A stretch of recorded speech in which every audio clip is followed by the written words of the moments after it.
Ludruk rek.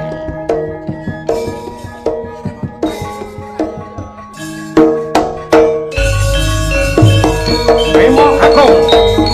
Sak Umar Bagyo.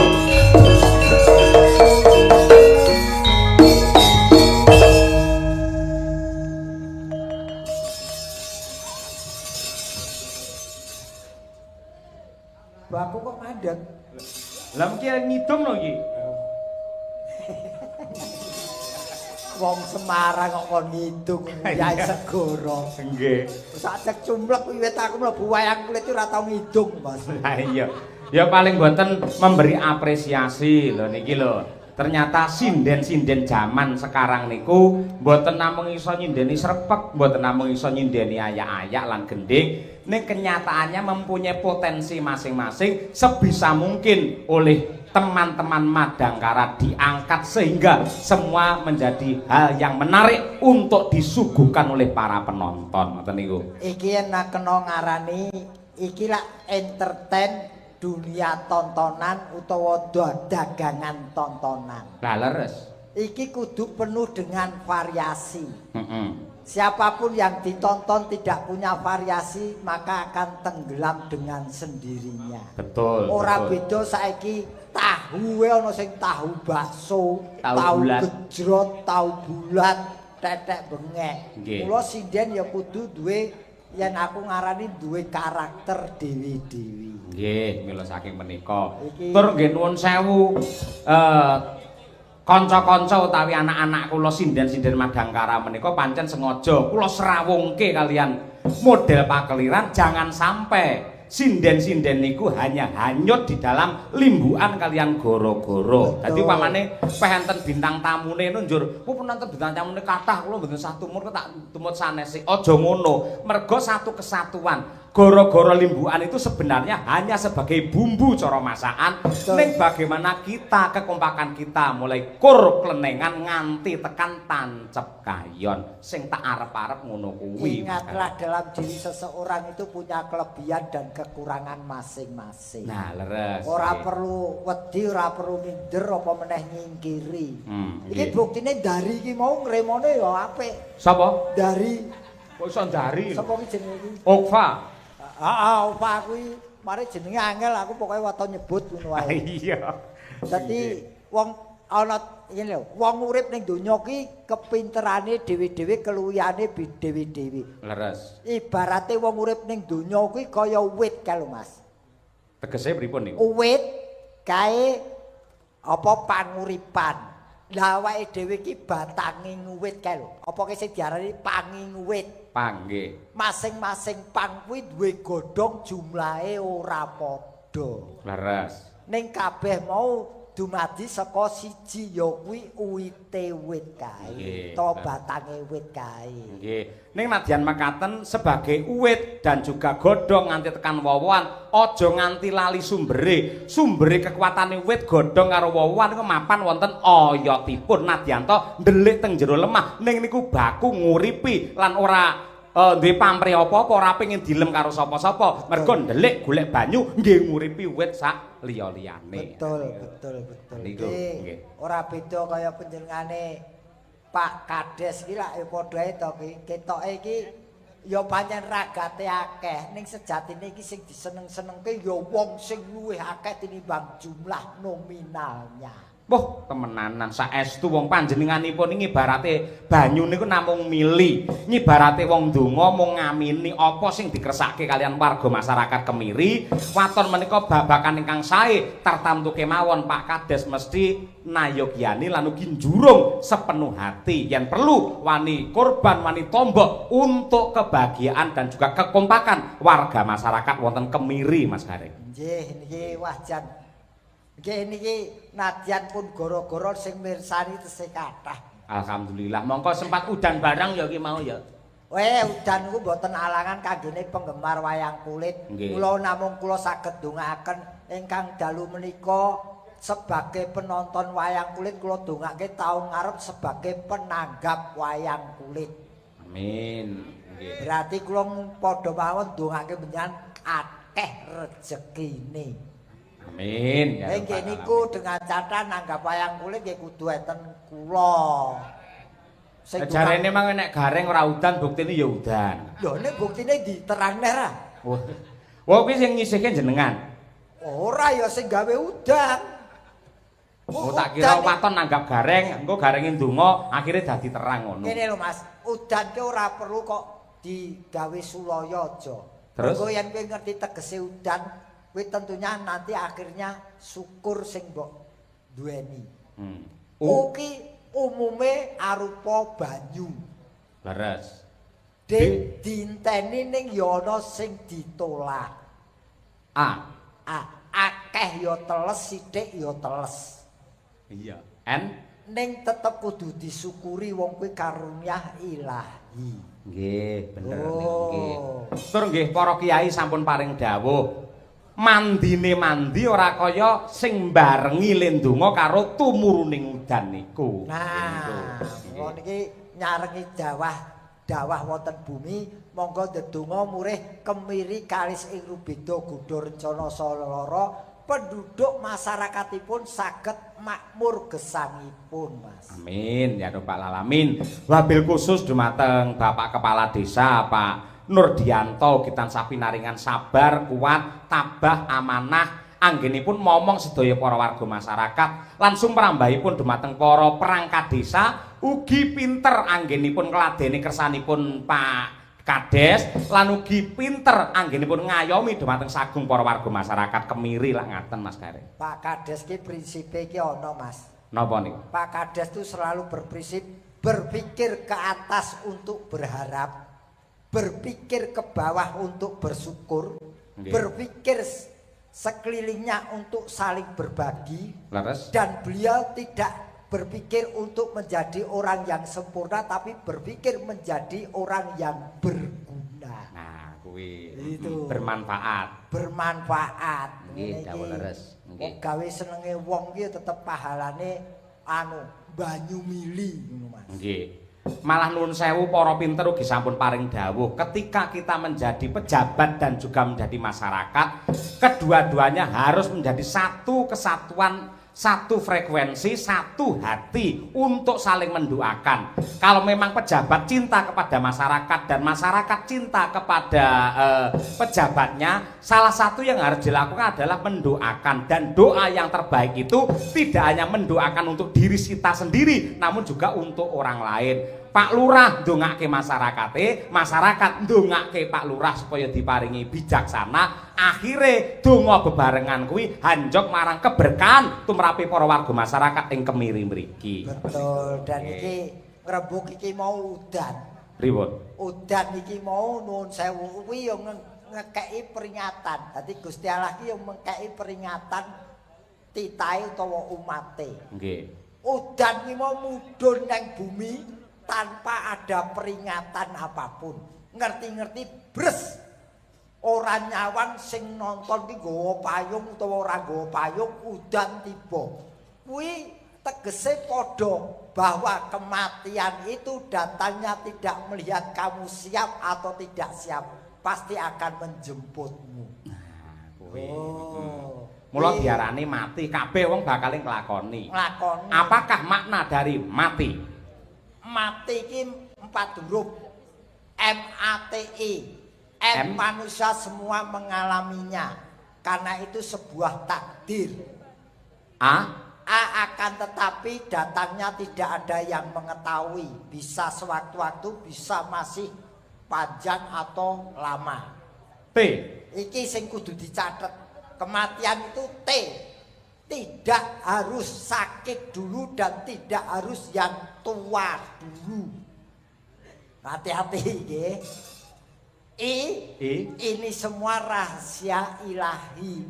Mula mumpung tasih gesang monggo dipun kandeli anggenipun ibadah. Upami toh mangke dipun timbali sewanci-wanci sampun siap seperti air hujan turun ke bumi.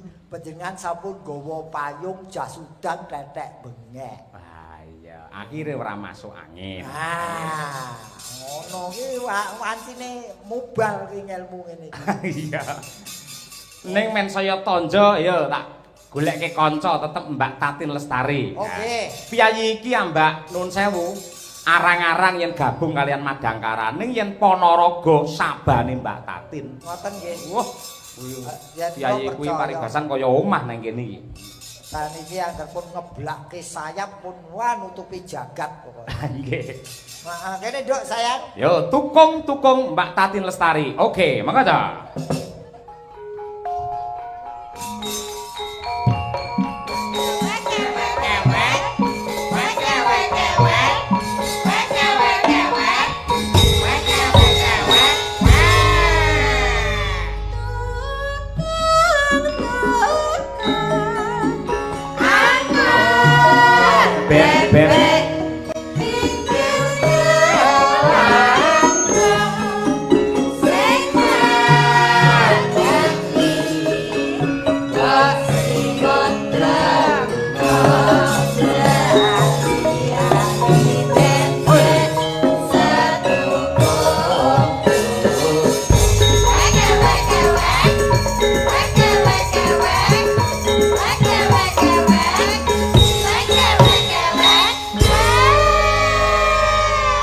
Mbak Tatin niki wau sing nembang spesial Mbak Trihastuti. Kenapa? Nggih pancen spesial niki. Mergo panjenenganipun piyai sing saking Ngawi.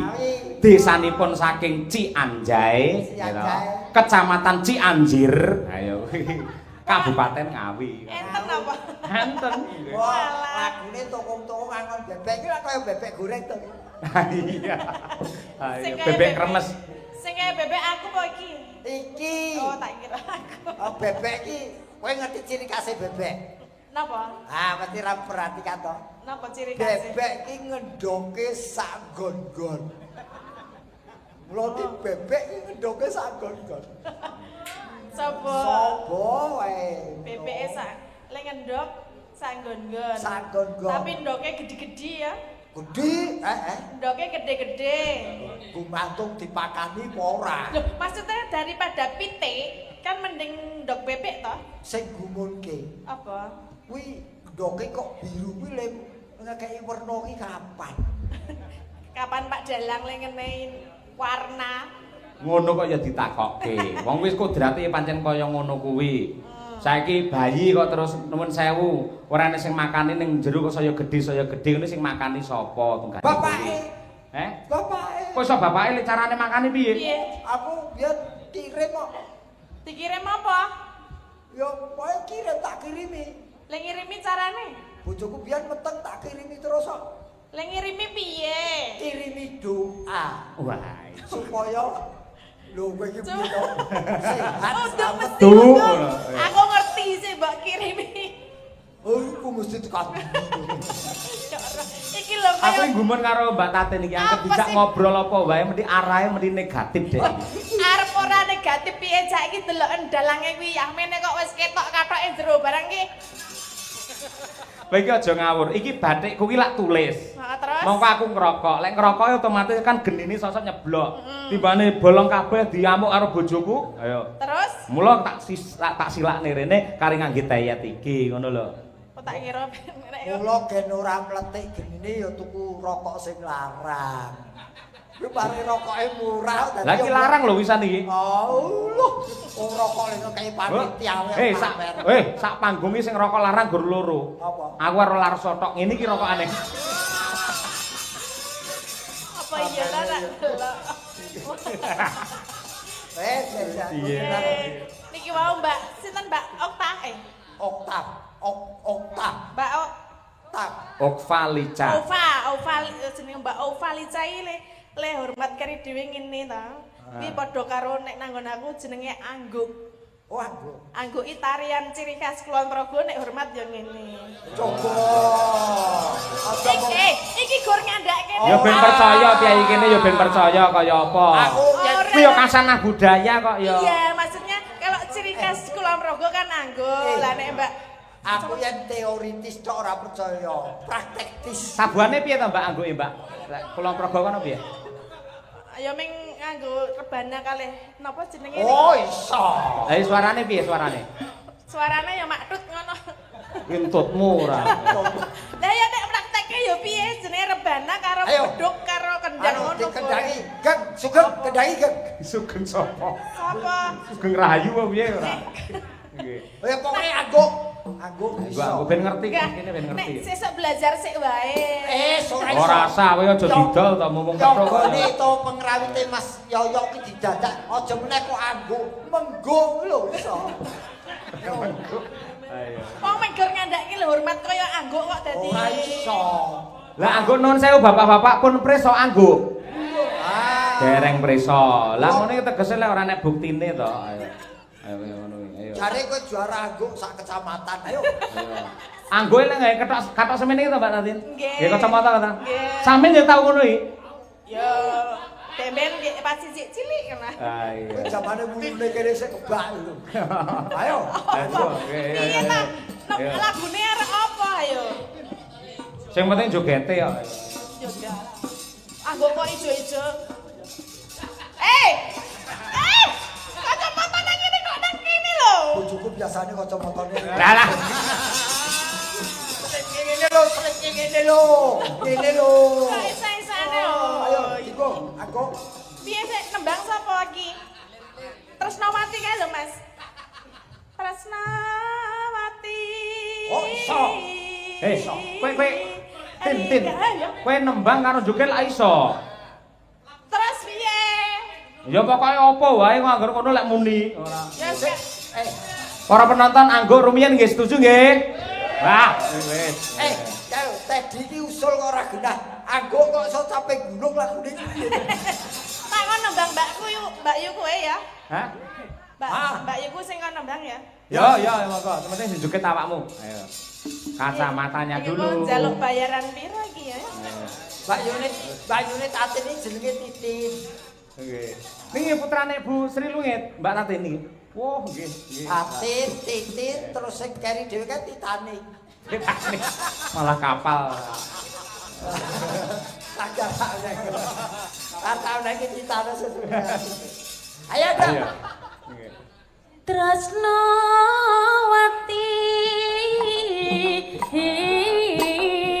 digawe uyo Tresnawati digawe uyo Tresnawati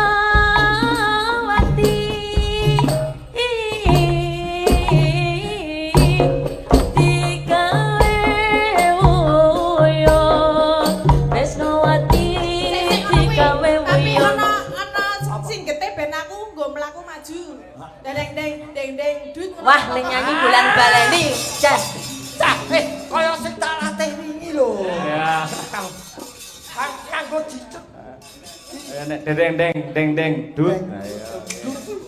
Lah kuwi kae. Yo.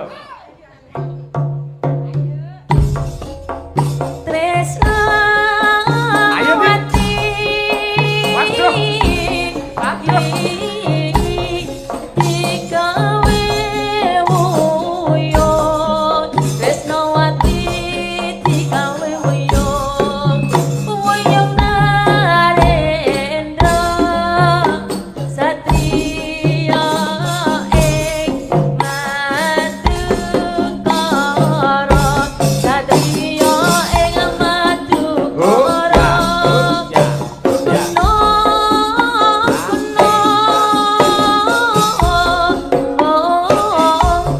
digawe sawah kuno digawe sawah